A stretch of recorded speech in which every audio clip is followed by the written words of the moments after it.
شیخ الاسلام حضرت علامہ ظفر احمد عثمانی رحمہ اللہ علیہ فرماتے ہیں کہ میں اس زمانہ میں حج کے بعد مدینہ منورہ گیا۔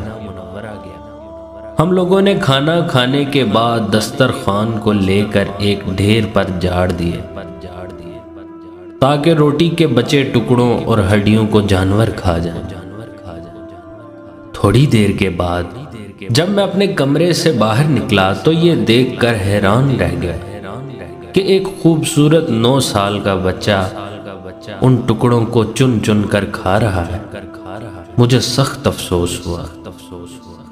بچے کو ساتھ لے کر قیام گاہ میں آیا اور اسے پیٹ بھر کے کھانا کھلایا، کیونکہ میں ایسی ہستی کے شہر میں تھا جو غریبوں کا والی اور غلاموں کا مولا تھا۔ میرے اس برتاؤ کو دیکھ کر بچہ بے حد متاثر ہوا۔ میں نے چلتے وقت اس سے کہا کہ بیٹے تمہارے والد کیا کرتے ہیں؟ اس نے کہا میں یتیم ہوں۔ میں نے کہا بیٹے میرے ساتھ ہندوستان چلو گے؟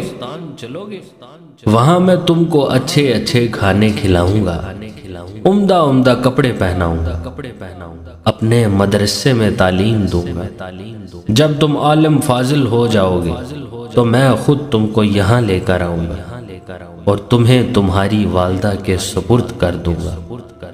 تم جاؤ اپنی والدہ سے اجازت لے کر آؤ۔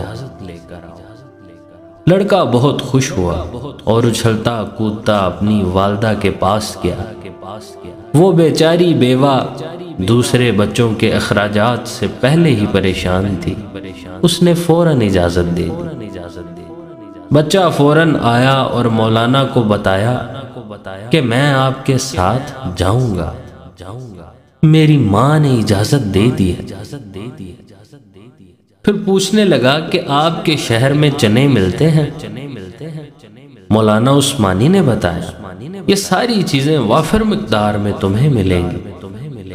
مولانا کا بیان ہے کہ میری انگلی پکڑے پکڑے مسجد نبوی میں وہ میرے ساتھ آیا، سرکار دو عالم صلی اللہ علیہ وآلہ وسلم کے روضہ مبارک کو دیکھا اور مسجد کے دروازے کو، اور پوچھا کہ بابا کیا یہ دروازہ اور روضہ بھی وہاں ملے گا؟